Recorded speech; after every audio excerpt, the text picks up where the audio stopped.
प्रहलाद जी, अगर ज़्यादा पैसा है, मतलब मान लीजिए कि एक लड़की है, उसे निवेश करना है, उसके पास अच्छा खासा अमाउंट है, लगभग 5 से 10 लाख का अमाउंट उसके पास है, लेकिन वो ये चाह रही है कि मुझे इन्वेस्ट करना है, बड़ा रिटर्न कमाना है, तो उसको फिर क्या एडवाइस करेंगे? क्योंकि देखिए, सिप के लिए एक तो पेशेंस लेवल होना चाहिए, एक टाइम ड्यूरेशन होना चाहिए, लेकिन अगर वो चाह रही है कि लमसम, तो उसके लिए बेटर रहेगा लमसम? बिल्कुल हो सकता है बेहतर। सी अगर हमारे पास में 10 लाख रुपए है, मुझे मार्केट में लगाना है, 2 चीज़ हम देखेंगे। अगर मार्केट करेक्ट हो चुका है तो आप लगा दीजिए, नहीं मार्केट करेक्ट नहीं है क्योंकि मार्केट को कोई टाइमिंग नहीं कर सकता, फिर आप क्या कर सकते हैं, एक सिस्टमेटिक ट्रांसफ़र प्लान होता है जिसको हम एसटीपी कहते हैं।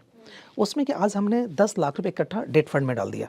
डेट फंड का मतलब होता है वो गवर्नमेंट सिक्योरिटीज़ में जाता है जहाँ पे रिस्क बहुत कम है, और हर महीने 10 लाख रुपीज़ में से, जैसे सिप क्या होता है आपकी फ्यूचर सैलरी से सेविंग करते हैं, उसी तरीके जो एसटीपी आज आपने इकट्ठा म्यूचुअल फंड में डाल दिया, हर महीने डेट फंड से इक्विटी फंड की तरफ स्विच होगा।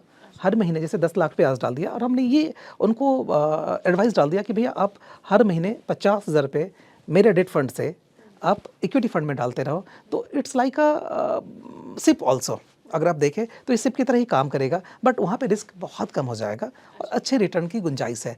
तो आप लमसम मार्केट में इक्विटी में ना डाल करके आप सिस्टमेटिक ट्रांसफर में डालिए, एसटीपी में डालिए, तो आपका पैसा बढ़ सके और एवरेज बाइंग कॉस्टिंग भी निकल सके। आपने नई चीज़ यहाँ पे बोली एसटीपी के बारे में।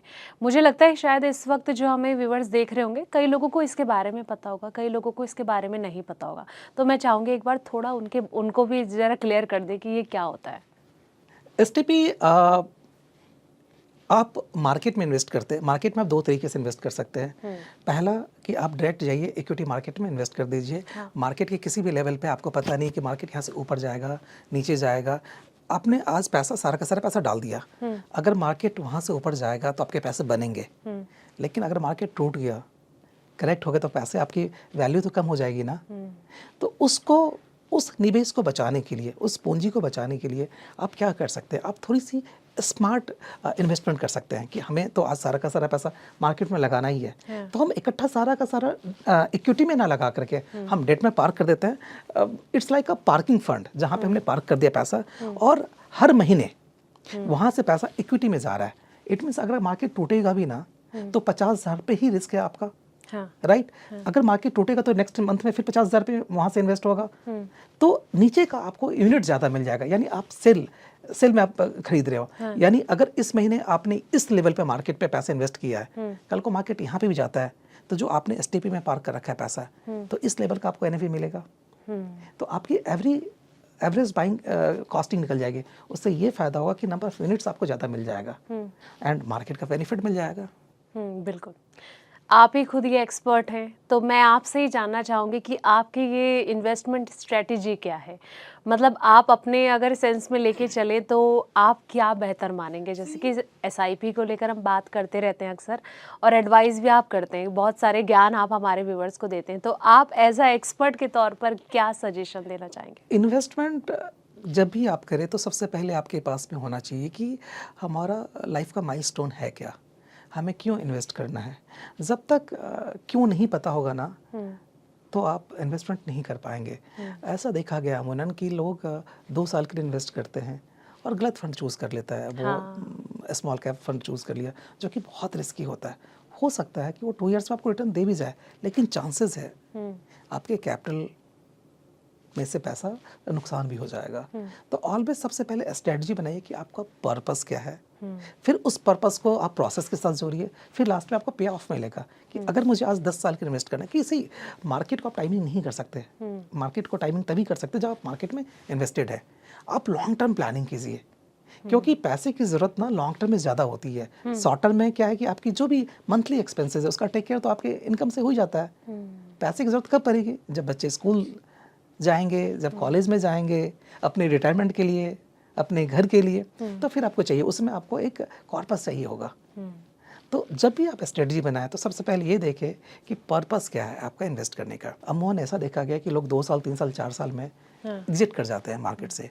जब आप एग्जिट करते हैं ना मार्केट से तो नुकसान होता है, और फिर जब आप एग्जिट करते हैं फिर मार्केट चलना शुरू होता है तो पता चलता है कि यार ये तो फंड इतना बढ़ गया। टर्म्स कंडीशन पे भी डिपेंड करता है। देखिए अभी मार्केट अभी अच्छी चल रही है, फिर कुछ दिनों में फिर से मार्केट डाउन चलेगी, तो ये फ्लक्चुएशन तो हम लगातार देखते ही रहते हैं। अभी हम ऑफ कैमरा रिस्क रिवॉर्ड की बात भी कर रहे थे, आपने बहुत अच्छी बात बोली थी कि देखिए जब कहीं पे कोई निवेश करना है ना, तो रिस्क रिवॉर्ड का जो कॉन्सेप्ट है वो समझना बहुत ज़रूरी है। तो यही चीज़ आप कहना चाह रहे हैं कि रिस्क रिवॉर्ड जब तक आप नहीं समझेंगे चीज़ों को, तब तक आपको नहीं पता चलेगा कि क्या हॉरिजन बन सकता है। बिल्कुल सही बात है। रिस्क और रिवॉर्ड तो ऐसे टर्म है इन्वेस्टमेंट में जो हर इन्वेस्टर्स को पता होना चाहिए कि हम अपने पैसे पे कितने रिस्क ले सकते हैं। आप जितना अपने पैसे पे रिस्क लोगे उतना चांसेस है कि आपका पैसा मल्टीप्लाई होगा, राइट। सबसे ज़्यादा रिस्की कौन से इन्वेस्टमेंट्स होते हैं? वो होते हैं जो स्मॉल कैप कंपनियां हैं, जो छोटी कंपनियां हैं। अगर उनके पास में ऑर्डर्स आ गए, कुछ जैसे अभी जीएसटी का कुछ रिफॉर्म्स हुआ है, अगर उस इंडस्ट्री को फ़ायदा होगा तो शायद वो पैसा तेज़ी से बढ़ेगा, अगर नहीं होगा तो पैसा टूट भी सकता है।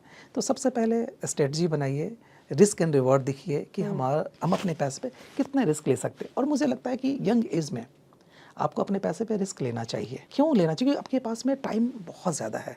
अगर आज आप 25 के हैं, 30 के हैं, 35 के हैं, तो आपको ज़रूर लेना चाहिए अपने पैसे पे रिस्क। और मल्टी कैप ऐसे कंपनी में, मिड कैप ऐसे कंपनी में पैसा लगाना चाहिए, ताकि 8 साल, 10 साल, 15 साल में कंपाउंडिंग होकर के तकरीबन आपका 15 से 17% का IRR आ जाएगा, जो कि बहुत बड़ा पैसा होगा। अच्छा। यस।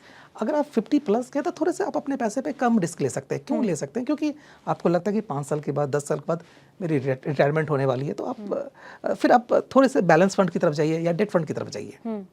अभी आप कह रहे थे ना कि जिस तरीके से मिड कैप स्टॉक में आप दाव लगा सकते हैं कि अगर आपका टाइम ड्यूरेशन अभी कम है, मतलब आप कम एज के हैं, तो इस कंडीशन में लमसम में लगाया जा सकता है, मतलब कि मेरे पास इतने पैसे हैं और मुझे सारा इस स्टॉक में लगाना है, तो ये समझदारी हो सकती है। सही, आप लगाने को लगा सकते हैं। फिर वही देखने की चीज़ है कि मार्केट का कंडीशंस क्या है, मार्केट का लेवल क्या है।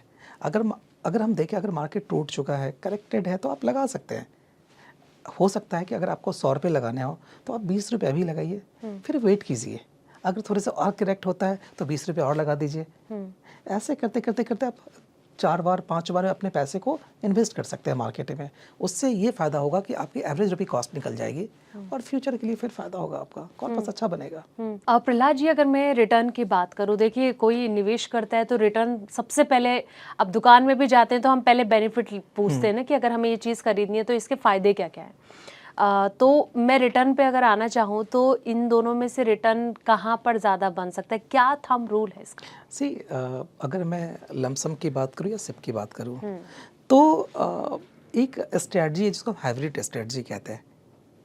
वो हाइब्रिड स्ट्रेटजी क्या होता है कि आप सिप भी करते रहिए हर महीने, एक डिसिप्लिन्ड वे में जो फ्यूचर इनकम उसको आप सिप करते रहिए।